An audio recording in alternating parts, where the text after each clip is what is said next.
Innanzitutto buon Capodanno, oggi è primo di gennaio e io vi voglio salutare con un auspicio perché abbiamo fatto il presepe vivente in un quartiere di Afragola. Afragola è una bellissima cittadina che si trova a Napoli Nord e in questa bellissima cittadina che si trova a Napoli Nord c'è un quartiere chiamato Le Salicelle. In queste Salicelle purtroppo è un quartiere abbandonato a se stesso, è un quartiere dove i bambini sono bellissimi però vivono nella strada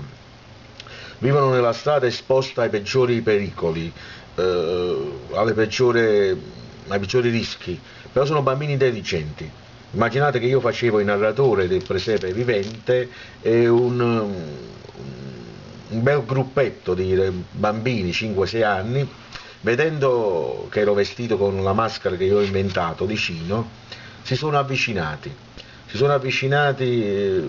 ed erano curiosi, erano molto intelligenti e mi hanno chiesto se io ero Pulcinella, se io fossi stato Pulcinella. Io dico, se fossi stato Pulcinella probabilmente a quest'ora sarei meno appariscente perché la maschera che ho è fatta in un certo modo. Io ho spiegato la semplicità della maschera di Pulcinella, in che cosa consisteva. Io ho detto la storia di Pulcinella. Questi bambini erano veramente interessati eh, questo evento culturale della loro città. Erano bellissimi, bellissimi, sono raccolti intorno a me e hanno ascoltato con molta attenzione. Io ho fatto una poesia, si chiama A ballata lo scugnizzo delle salicelle, la ballata dello scugnizzo delle salicelle. Prima ve la traduco per i non napoletani e poi dopo la reciterò in napoletano, perché il napoletano ha una musicalità tutta sua, è una lingua con una particolare musicalità. Ero piccolino, appena grandicello, mio padre picchiava mia mamma senza alcuna ragione.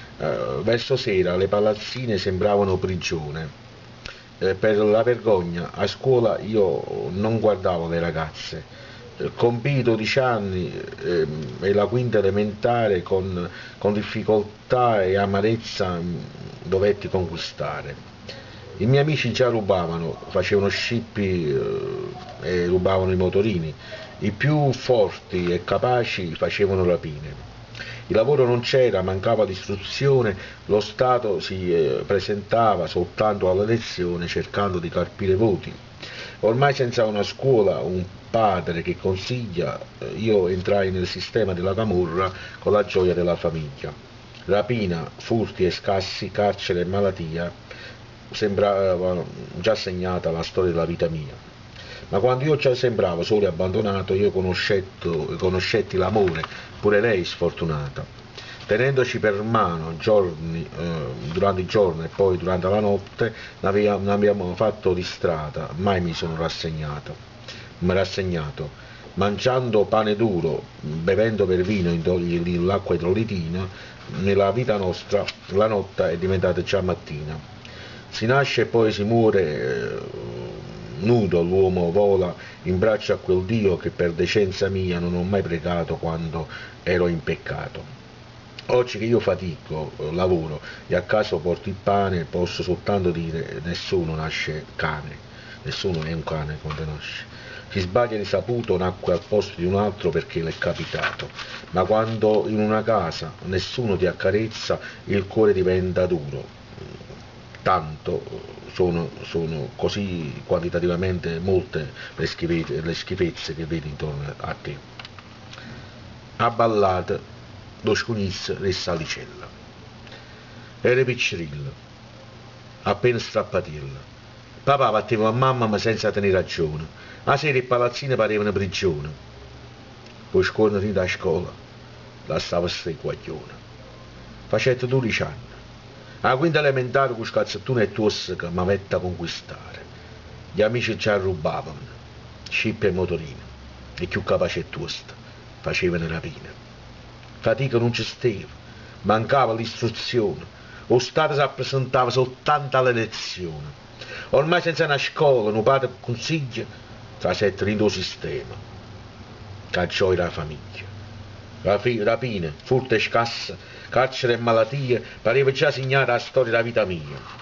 Ma quando già pareva, solo e abbandonato, riconoscette amore, pure essi sfortunati. Tenendoci per mano, giorno e poi nottate, non avevamo fatto strada, mai mi sono rassegnato. Mangiando pane tosto, per venire in trolitina, in questa vita nostra, notte e già mattina. Se nasce e poi si muore. A nulla l'uomo vuole un braccio a chi lo dia, che per decenza mia non ha mai pregato quando stavi in tuo peccato. Oggi che hai fatica, e a casa porto il pane, posso soltanto dire nessuno nasce cane. Chi sbaglia risaputo, nasce il tuo posto in nato perché l'è capitato. Ma quando in a casa, nessuno ti accarezza, o cuore si fa tosto, tanto che sono schifezze. Io mi auguro che, ascoltando questa poesia, qualcuno possa veramente provare dolore per questi nostri bambini che sono fiori. E io dico un'altra mia poesia: guaglione che so ciglia e pare una monnezza. Sono fiori, sono ciglia e sembra immondizia. Buon Capodanno con questa riflessione da parte di Crocco. Ciao.